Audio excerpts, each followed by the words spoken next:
But today we're going to be doing a book review on Dr. Paul Copan's God, a Moral Monster, Making Sense of the New Testament. As Pastor Mike had said, if you didn't read it, that is okay. You guys are going to be able to understand everything that is going on. For those who did read it, you will also understand more, but on top of that, you will understand in an hour, do not have the ability to go on every single minute detail and example and argument he has.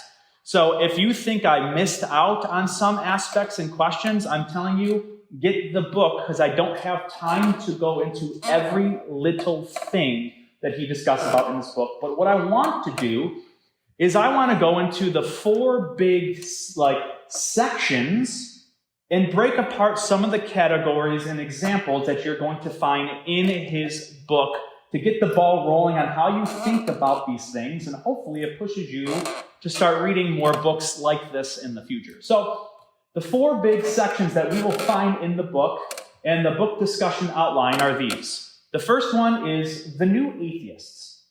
And the new atheists, he wants to talk about who are these people titled the new atheists. What are the characteristics? I don't want to say where they came from, because not all atheists fall into the category of the new atheists. It's a specific category he is referring to in this book. Secondly, we're going to take a look at the question, does God have morally wrong attributes? Does he have morally wrong attributes? Because some of these claims, is this annoying to share? I'm going to take this out of the way. Yeah. Does he have morally wrong attributes? Because some of the things that they're going to claim about the God of the Old Testament, on the face value reading of some of these passages, make them go like, oh wow, do they have something to their arguments? And I'm going to argue that in fact they do not.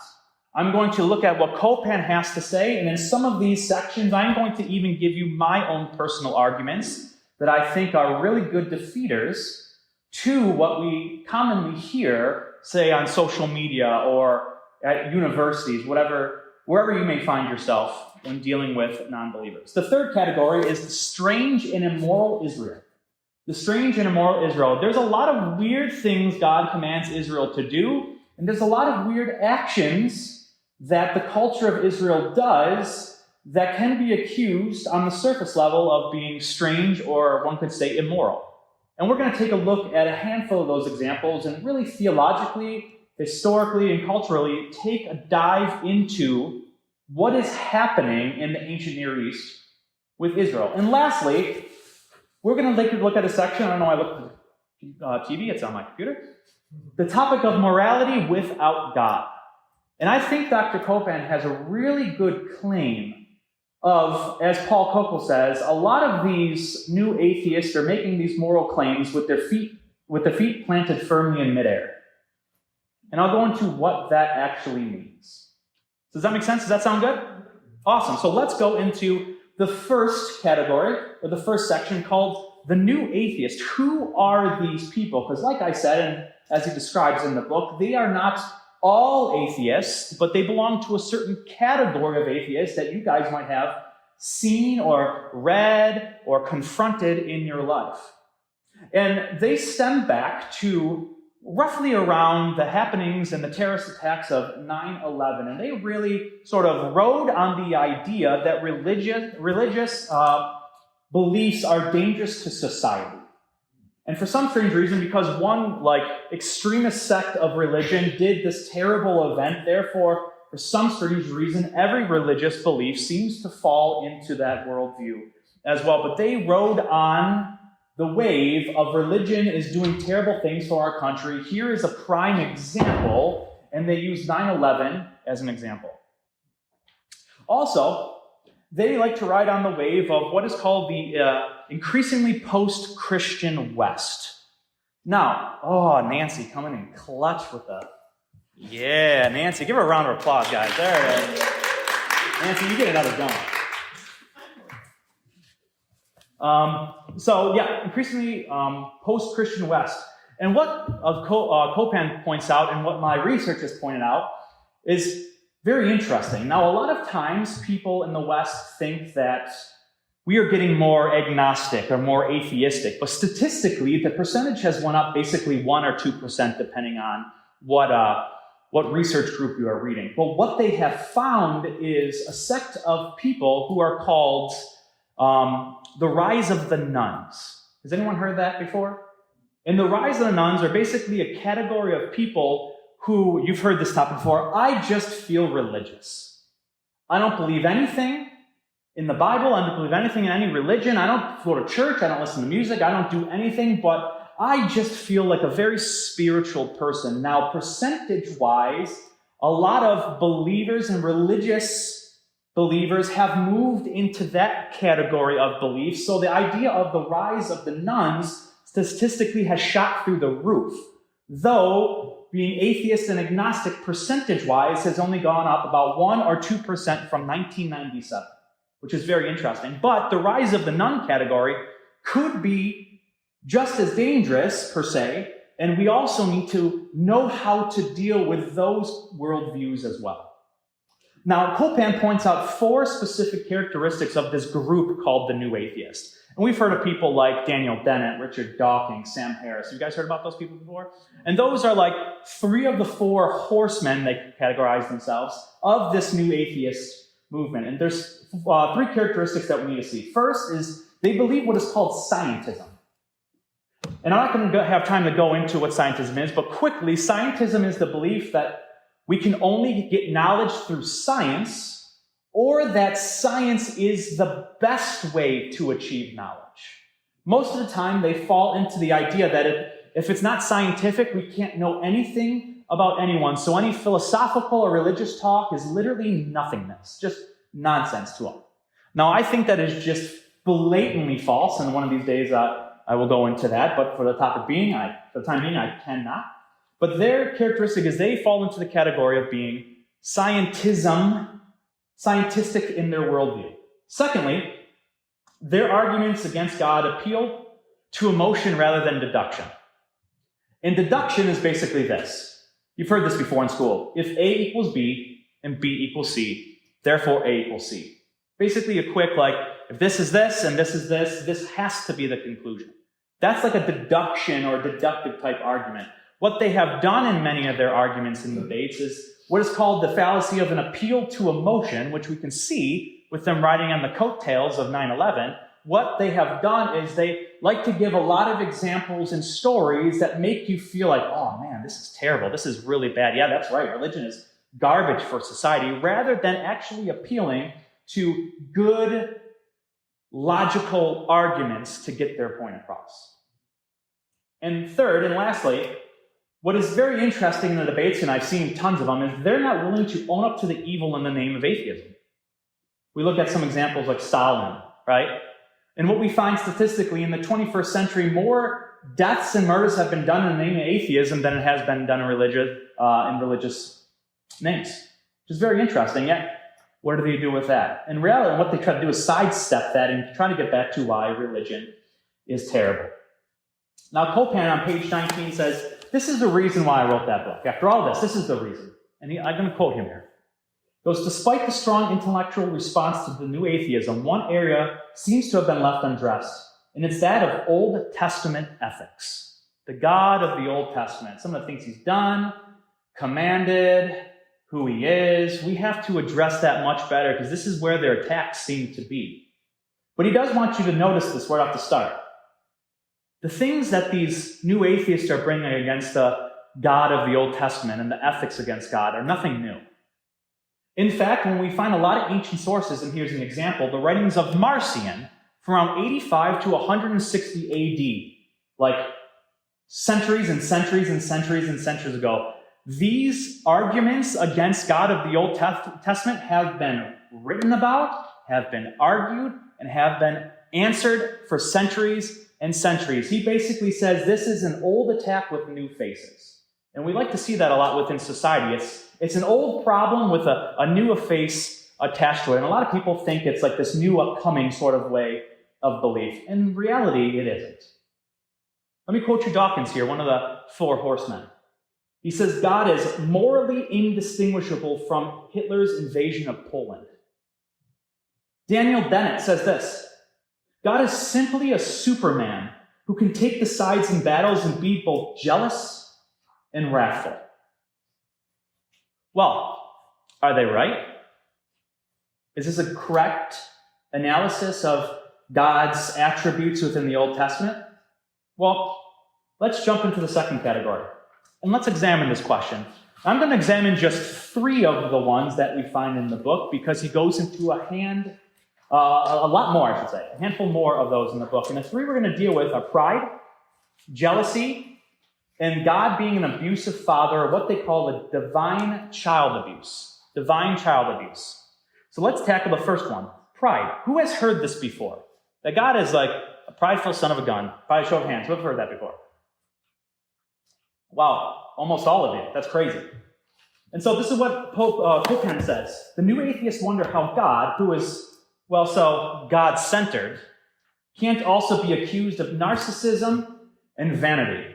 Dawkins writes, God is obsessed with his own superiority over rival gods. And I have a little parentheses. It kind of made me funny, like, that's if they do exist, LOL. I had to put that in there. That's in my own comment. But here's the question. Does God have an unhealthy self-preoccupation? Is God prideful in this way? Well, as Copan points out, it's very helpful to define our terms, because these new atheists are not defining pride in the actual philosophical way pride should be defined. And once you define it correctly, we're going to find something very interesting. And this is how we find pride to be defined in the literature. It is an inflated view of ourselves, a false advertising campaign promoting ourselves because we suspect that others won't accept who we really are. It's an inflated view of ourselves. Pride is actually a lie about our own identity and achievements. It's a lie because it's false. It's an inflated view of ourselves. Now, we have to be very nuanced here. Be very careful, because it is morally okay to have some kind of pride. Just look at Paul in 2 Corinthians 10:17. For instance, we can take pride in our work. We can take pride in who our Heavenly Father is. We can take pride in our spouse or our family, where they work their tails off to achieve what they have achieved. I'm proud of you. My goodness, you want your parents to say that to you, your friends to say that to you. That's because not all pride is a vice. Some pride can be a virtue. But what they have done is they have defined pride to be only a negative thing, like how dare you be proud about yourself. So this is the answer Paul Copan gives in the book, and he goes into more detail on this. He goes, is God proud? He goes, absolutely not. Because he has a realistic view of himself, not a false and exaggerated one. Now let me give you my argument. I'm going to add on top of Copan's here, because this is, I think, a huge knockdown argument. I want to make the claim that it is actually logically impossible for God to be proud. Meaning there is no world ever be created where God could be proud. And here's my argument. If being proud is having a higher view of yourself than you really are, and God is the greatest being possible, how then can God even imagine something greater than himself? This is what I wrote on my blog on my website. Let me just quote this to you. Is God prideful? It depends on how we want to use the term. If we use it as a positive connotation, such as a reasonable and justified self-respect, then yes, it seems God should be proud since he is proud. If we use it in a negative way, such as holding a higher view than you should, then I would say God is not prideful. It seems to me God can't be prideful in that matter, since there is no logically higher view for God to hold of himself than who he actually is. If pride is holding a higher view than yourself, and there is nothing and no one who is logically higher than God in anything, what is there for God to look at that's higher than himself for him to hold his view of? Nothing. So the idea that God is a prideful son of a gun, I should say, is not even a problem because it's not logically possible. So this accusation of God being prideful in this negative way, gone. It just can't happen. Now this goes hand in hand with humility, as we see in the book, if you were to pick up the book. And Copan points out, some argue that to be humble, you necessarily need to think of yourself in a non-realistic way, right? And you believe you are less than you actually are. Now, I have been seen this accusation a lot where someone has gone into a room and like, hey, I would really like to help you out with this. I studied this. I'm good at this topic. Either I'm good at engineering or I'm good at philosophy or whatnot. And someone accuses these people of being prideful for just helping out because how dare they offer their services and think they're good at something. Once again, that's not what we mean by being prideful or being more humble in the philosophical sense. Because there's a nuance here that Colpan points out that's very important to understanding God's humility and Christ's humility in Scripture. He states true humility doesn't necessarily deny abilities. Because if you deny your abilities, what you've done is you've actually lied as well, which is very interesting. So how do we look at humility? Well, I think the best example to look at is Christ, right? And we see in Philippians 2, 6 through 8, this idea of Christ humbling himself, but he did it in a very interesting way that I think will shed light on how we are to biblically understand humility. Let me read you this verse, because a lot of people say, hey, look at what Christ did. He thought of himself less, right? He took this position where he didn't even consider himself God. Now, that is just blatantly wrong and not actually what Scripture says. Let me read this to you. Have this in mind among yourself, which is yours in Christ Jesus, who, though he was in the form of God, did not count equality with God a thing to be grasped, but emptied himself by taking the form of a servant. Being born in the likeness of men and being found in human form, he humbled himself by becoming obedient to the point of death, even death on the cross. I want you to notice this.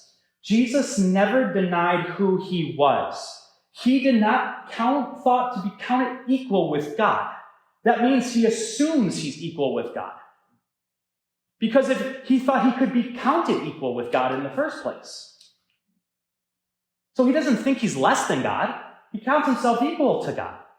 But what did he do here? He emptied himself, taking on the form of a servant. Now, I want you to understand this and what the scholars point out. There's a difference here that helps us understand how the Trinity works and helps us understand biblical humility.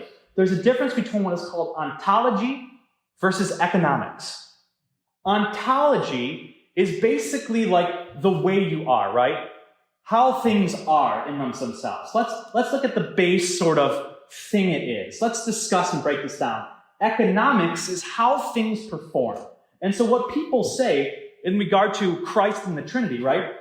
The Father, Son, and the Spirit are ontologically are all God. All three of them are God, right? They hold this title. They hold these powers. They hold these attributes. They hold these characteristics. But the Father, the Son, and the Spirit revealed themselves economically in a different way in the plan of salvation. The Son did things that the Father didn't do. The Son did things that the Spirit didn't do. The Spirit did things that the Father didn't do, and vice versa. That doesn't mean they didn't consider themselves to be God. They just believed themselves to function in a different way in the image of salvation. So what does that mean when it understands humility, right? Well, that doesn't mean denying who we are. It means how we act, how we perceive, how we function in how we want to portray ourselves and demonstrate ourselves. Not denying our abilities. If you're good at theology, be good at theology. If you're good at selling cars, be good at selling cars. But also realize your function in this world is to serve the glory of God. That's humility. Just as Christ served the Father, but still thought he was God. Not denying who you are, because that's technically a lie. And we are told, clearly, not to lie. So that goes hand in hand with pride. So the next one that we take a look at is jealousy. This is what the Stanford Encyclopedia of Philosophy defines jealousy as. Jealousy involves three parties: the subject, the rival, and the beloved. The jealous person's real locus of concern is the beloved.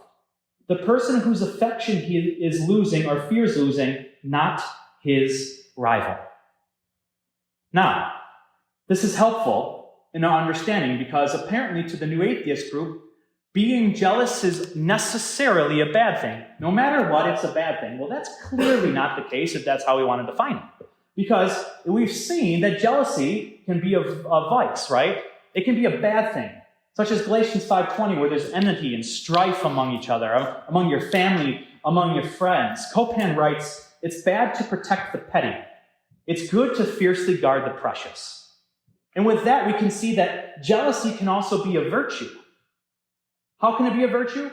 Well, we can be jealous for them for a godly thing. We want the best for certain people, right?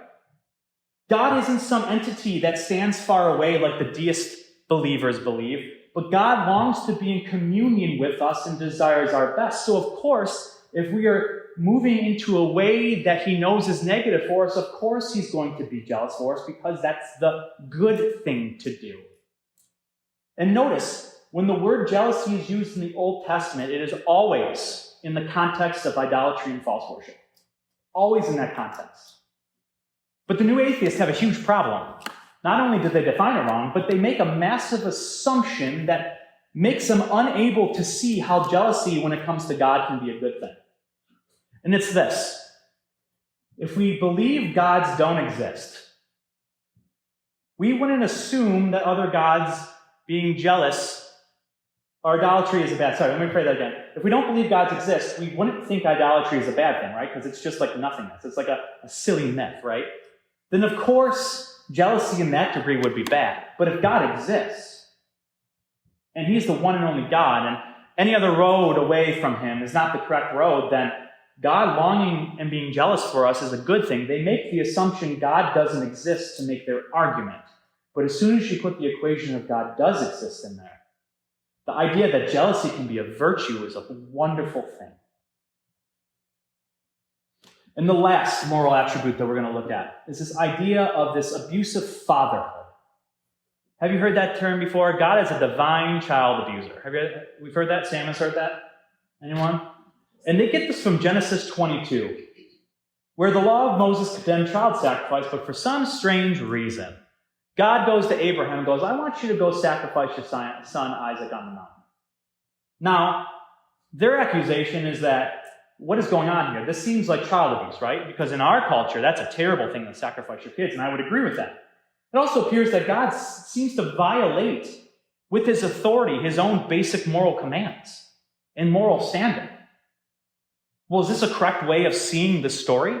To think God is this abusive father or divine child abuser? Well, when you actually take a look at what is happening, a different story comes to light, and this accusation actually is false. So let's take a look at some of this information that we get from the story. And there's more points that Copan puts in the book. So once again, I suggest you go get it and read it, but I want to give you 4 of the big ones that's going to be very helpful to understand a defeater to this accusation. And the first is this. We immediately, upon reading the story, are tipped off to the fact that God is testing Abraham. God doesn't intend Abraham to ever be sacrificed. He never intends it. We're tipped off to that right in the beginning. Secondly, or one again for you guys, all the background information of the story tells Abraham and convinced Abraham that Isaac was the child of the promise, and no matter what happened, Isaac was coming down from the mountain alive. We have Abraham telling his servant, we both will be back after this is done. Not only do we see that it's a test and God never intends to sacrifice it, but even Abraham knows this is the child of the promise, and guess what? We're both coming back. Third, in the context of the other ancient Near East cultures, which is mind-blowing to read sources on this stuff, this image and this sacrifice is nowhere near how the other ancient Near East did child sacrifices. It's a complete distinguishment. In the literature, let me just give you a little sneak peek of it. Ancient Near East child sacrifices, they believed a lot of their gods were fertility gods, whether it be for humans or animals or crops. So what they did, they literally sacrificed their children on the altar of gods, so hopefully the gods will let their crops grow. So they killed their children, hopefully to appease the gods so their cows can produce milk. That sort of thing. And this isn't even close to the context that we find in Genesis 22. And lastly, if God's intent was never for the child to be killed, but a foreshadow example of not only faith, but what God would do, right? Then God's command was not morally wrong, but brought people to know salvation through this picture which accumulated in his son. You could say it this way. Abraham's unquestioning yet difficult obedience to the covenant God not only helped shape and conform Israel's identity in Abraham, but also provided a context for understanding God's immense self-giving love in the gift of his son. This is what he's saying here. God knows, right, what his children in the future will need given his knowledge. And he knows, given this test, which one he never designed for Israel to be killed, and knew Israel was coming back, right? Not even close to the context of the ancient Near East.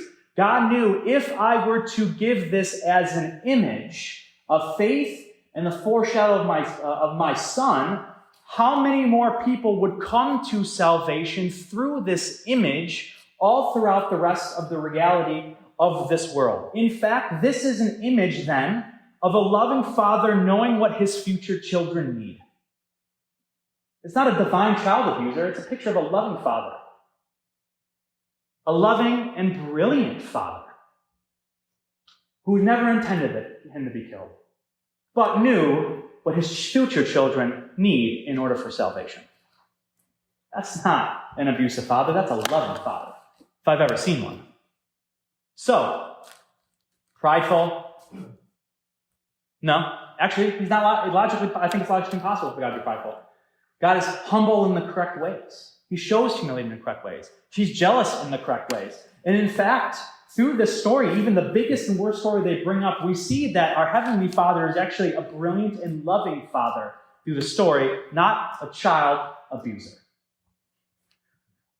And so the accusation that we find that God is just this moral monster and his morally wrong attributes, when you actually look at the historical and theological data, it just does not follow. In fact, we see quite another image of our Heavenly Father. So the second section we're going to look at is the idea of the strange and immoral Israel. The strange and immoral Israel. And in this category, I want to look at four things. The weird food laws and the kooky food laws that we see within the Old Testament. The understanding of women in the Old Testament. And I could do a talk on just that. Trafficking humans in the Old Testament. And the accusation of the genocide of the Canaanites in the Old Testament. And we're going to examine these things. And he goes into the idea of Joshua and all of these battles and what God was doing in the book. But I only have time for just one of the big ones, the largest accusation against the Christian belief. But I want to do something different in this section. I want to give you my conclusions first. Because I think it's really, really important to have these on the forefront of our mind as we go through these examples. Because especially the third one, which will be a little hint into what I'll be doing next year, I think is so crucial in our knowledge of who God is and what God knows to help answer all of these accusations that we're finding within the strange and immoral Israel. And so here's the first answer that we're going to find, and it's this. Israel was informed prior that a new enduring covenant would be necessary. By the Old Testament's own admission, the Mosaic law was inferior and future-looking. Now I want you to recognize this. According to God himself, in the Old Testament itself, they knew that the laws that were established for the nation of Israel one day would be abolished and would not have to be followed. By its own admission, it says that. And I don't know about you, I have seen this a million times on social media or Instagram where someone thinks they're clever. Once again, it's an old attack with new faces, where they come up with this story and then they go, well, why don't you kill your son then? Why don't you chop out his eye? And they laugh sarcastically as they do that. Well, once again, they clearly have not understood the base understanding that when the Messiah comes, all of that will be taken away. A new covenant would be instilled. Even by the Old Testament's own admission. Secondly, there's something that is called a redemptive movement hermeneutic. And a hermeneutic is basically a filter that you interpret things through, right? And the redemptive movement hermeneutic basically states this, and there's wonderful sources on this. It states this: when we look at the Old Testament, we see God do a few things. One, he meets Israel partway. He understands that there's a time of ignorance that he's overlooking until the Messiah comes. He also understands that everything that is instilled within these laws is not going to make things perfect. They are, an example, case laws, which we'll explain in a few slides, to help Israel move in a forward fashion.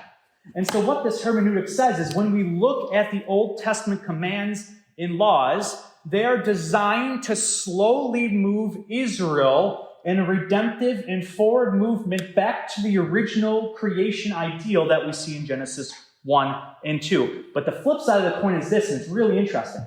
When you study the Old Testament laws and what is then said you can't do, what is commanded not to do, not only do we not see a redemptive movement of them, we see the Old Testament laws get stricter and stricter and move these actions farther and farther away from the redemptive actions of some of the things Israel's doing. So through this hermeneutic, we can look and go, that wasn't because it's Old Testament. In fact, God wasn't even trying to redeem that in the Old Testament, because a no is a no on some of these categories. And this hermeneutic helps us distinguish then which ones he's trying to redeem and which ones universally he is rejecting.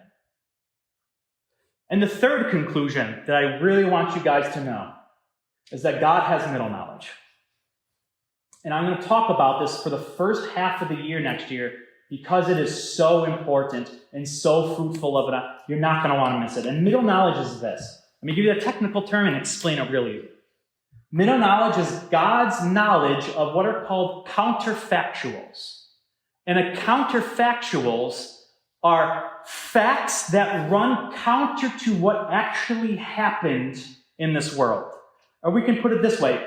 God would know if this were to have been the case, then I would have done this thing.